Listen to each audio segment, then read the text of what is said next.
ሩታዬ ንግስቷ መታለች ዛሬ። አታምርም? እዚህ ጋይስ አታምርም? የኔ እናት ማለት ነው የኔ እናት። አሁንማ ጭራሽ ውበት ደፍቶባት ጋይስ፣ በተለይ ከወለደች በኋላ በቲክቶክ ማለት ነው በጣም ምንድነው ምን አለ ማን ነው ይሄ? ሰላም ውድ ቤተሰቦቼ እንዴት ናችሁ? ደህና ናችሁ? ላይክ አድርጉ ቪዲዮ ማለት ነው። ሩታዬ ማለት ንግስቷን ይዤ መጥቻለሁ። አዎ ከዚህ በኋላ ንግስት ናት። አይገርምሽም? አዳሜ ማለት ነው እንዴ። ምንም ቢሆን እኮ በንግግሯ ነው አስተያየት የምሰጠው እንጂ ጥላቻ አይደለም ጋይስ። እንዴ ቅር ያላችሁ አላችሁ እኮ አብርሽና ሄርሜላ አቀነባብራችሁ።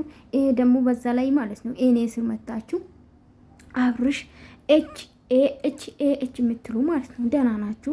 የእውነት ይደብራል። የእውነት ሄርሜላ የምትወዷት ከሆነ ወደ ራሷ እንድትመለስ። በእርግጥ ድራማ ነው ይመኑኝ። ደግሞ በተለይ የተናደድኩ በማን እንደው ታውቃላችሁ? አብርሽ የዋ ነው። ዝም ብሎ ነው ዝም ብሎ ነው የሚጓዘው። ምንም አቅም እኔ ለትዳር ምን እኔ እኮ ለዛ ነው ሩታም አብርሽም ትዳርን ትርጉም አላወቁ ያልኳችሁ። ለዚህ እኮ ነው ትዳርን ትርጉም ቢያውቅ ማለት ነው በቀደም ከህይወቴ ውጪ ከዚህ በኋላ እንዳትደውይልኝ ነው አላት አይደለ? ለምን ሄደ? የሄርሜላ 50 ነው ሲባል እንዴት ሄደ? ለምን ሄደ?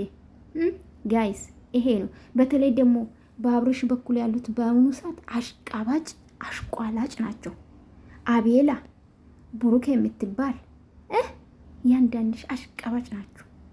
እኔ ያላቅም እንዴት እንዳያችሁ ባላቅም በጣም ብልግና ነው ባይዘዊ ማለት ነው። እነዚህ ባለትዳሮች መስማማት ይችላሉ። እናንተ ከነሱ ህይወት ብትወጡ ማለት ነው ቢችሉ ሄርሜላን ከነሱ ከሁለቱ ህይወት ብታስወጡ ኖሮ ወንድ ከሆናችሁ ብታስወጡ ኖሮ እነዚህ ልጆች እስማማሉ።